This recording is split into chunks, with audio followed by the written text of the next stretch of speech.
Hello and welcome. In this video, we're covering the Working with Real Estate Agents disclosure for sellers. If you misclicked and want to see the one for buyers, there's a link down in the description.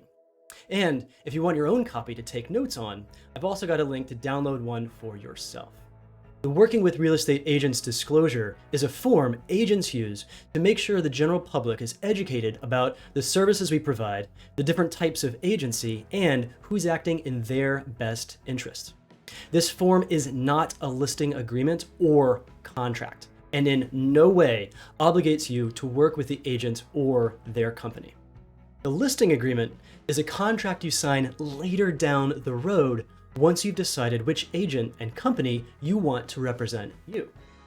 To that end, do not share any confidential information such as timeline, reason for moving, or how much you would accept on an offer with any agent until you've signed that listing agreement later down the road. Okay, I'm going to slide over here so we can get back to the Working with Real Estate Agents disclosure. On the form, there are 4 blank spaces, and the agent will put a check mark next to each that might apply to your situation.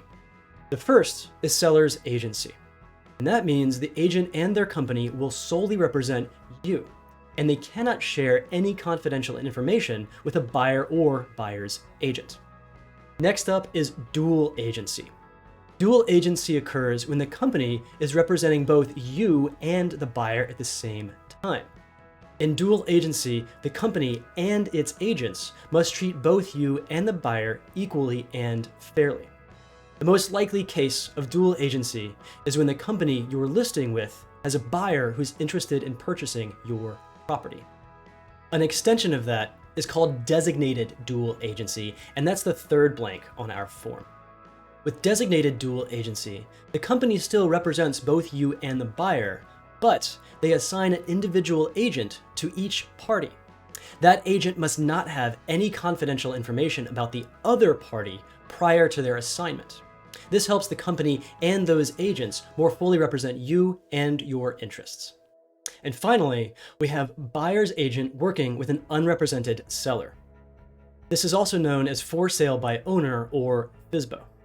This means that you do not want to enter into a listing agreement with this agent, and they will not have any loyalty to you. So you should not share any confidential information with this agent. The most likely scenario for this is when you're selling your home on your own and a buyer's agent approaches you to show your home to their clients and perhaps make an offer on their behalf. As you can see, most of this revolves around confidentiality and ensuring you know who's working in your best interests. If you have any questions about the Working with Real Estate Agents disclosure, please drop them down in the comments below. I've also got a Q&A brochure from the North Carolina Real Estate Commission that covers some frequently asked questions. Thanks so much for watching, everybody. We'll see you next time.